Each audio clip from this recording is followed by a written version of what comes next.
Water by Waldo Emerson. The water understands civilization well. It wets my foot, but prettily it chills my life. But wittily it is not disconcerted, it is not broken-hearted.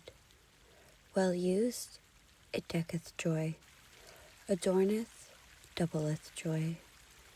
Ill used, it will destroy. In perfect time and measure, with a face of golden pleasure, elegantly destroy. Sea Fever by John Masefield.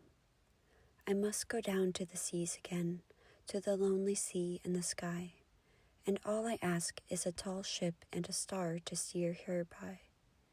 And the wheels kick and the wind's song, and the white sails shaking, and a grey mist on the sea's face, and a grey dawn breaking. I must go down to the seas again, for the call of the running tide is a wild call, and a clear call that may not be denied. And all I ask is a windy day with the white clouds flying, and the flung spray and the blown spume, and the seagulls crying. I must go down to the seas again, to the vagrant gypsy life, to the gull's way and the whale's way, where the wind's like a whetted knife. And all I ask is a merry yarn from a laughing fellow rover, and quiet sleep and a sweet dream when the long trick is over. Nothing gold can stay, Robert Frost. Nature's first green is gold, her hardest hue to hold, her early leafs a flower, but only so an hour. Then leaf subsides to leaf, so Eden sank to grief, so dawn goes down to day, nothing gold can stay. To Autumn by John Keats.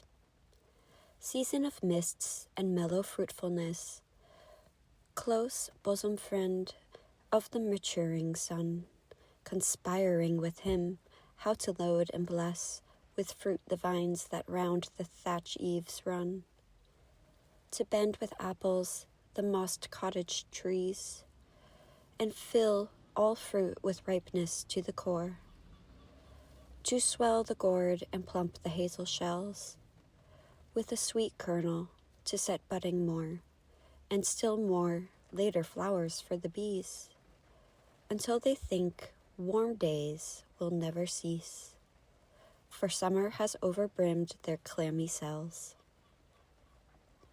Who hath not seen thee oft amid thy store? Sometimes whoever seeks abroad may find thee sitting careless on a granary floor, thy hair soft lifted by the winnowing wind, or on a half-reaped furrow sound asleep, drowsed with the fume of poppies, while thy hook spares the next swath in all its twined flowers. And sometimes like a gleaner thou dost keep thy steady laden head across a brook, or by a cider press with patient look thou watchest the last oozings hours by hours. Where are the songs of spring? Where are they? Think not of them, thou hast thy music too, while barred clouds bloom the soft dying day, and touch the stubble plains with rosy hue.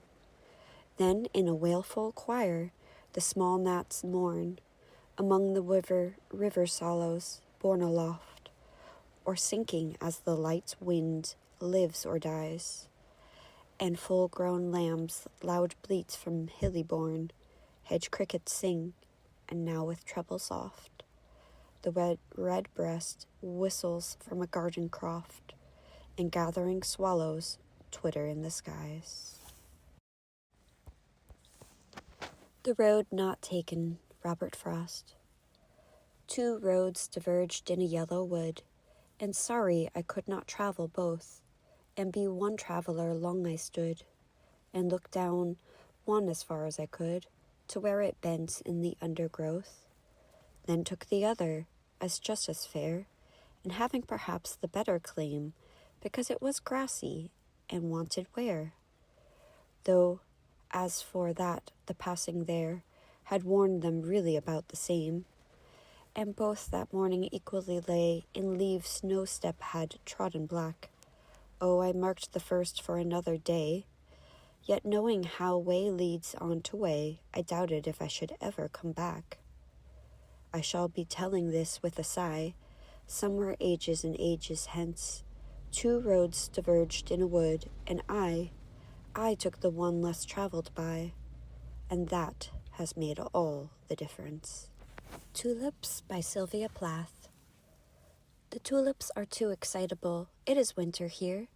Look how white everything is, how quiet, how snowed in. I am learning peacefulness, lying by myself quietly.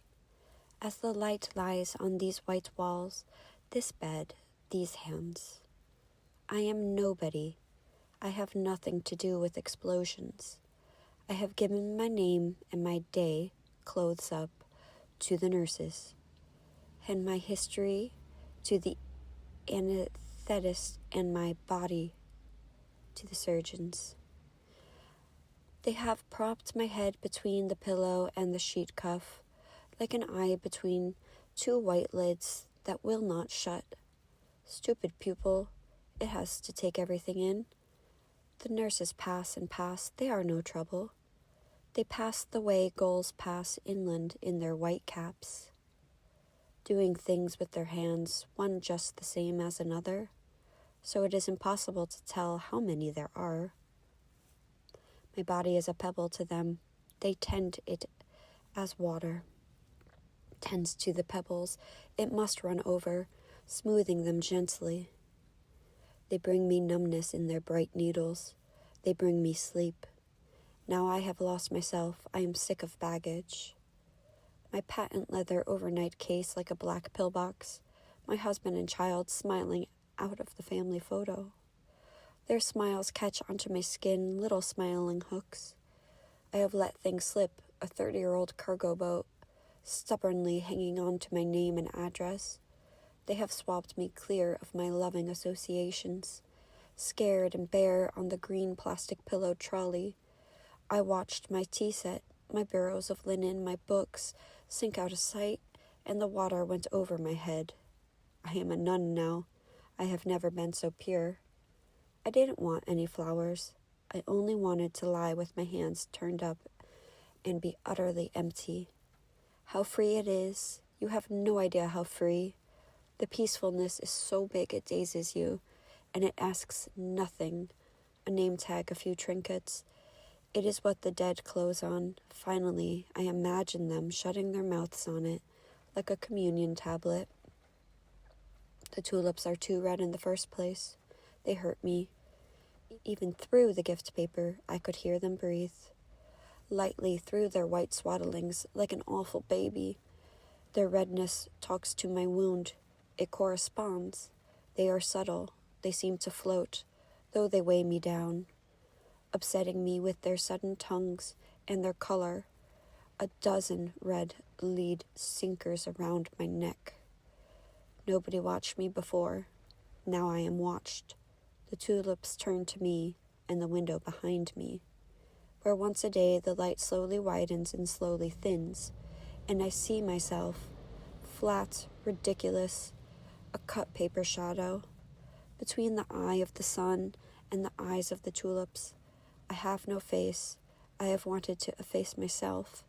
The vivid tulips eat my oxygen. Before they came, the air was calm enough, coming and going breath by breath without any fuss. Then the tulips filled it up like a loud noise. Now the air snags and eddies around them the way a river snags and eddies round a sunken rust-red engine. They concentrate my attention, that was happy, playing and resting without committing itself. The walls also seem to be warming themselves. The tulips should be behind bars like dangerous animals. They are opening like the mouth of some great African cat, and I am aware of my heart. It opens and closes. Its bowl of red blooms out of sheer love of me. The water I taste is warm and salt like the sea, and comes from a country far away as health.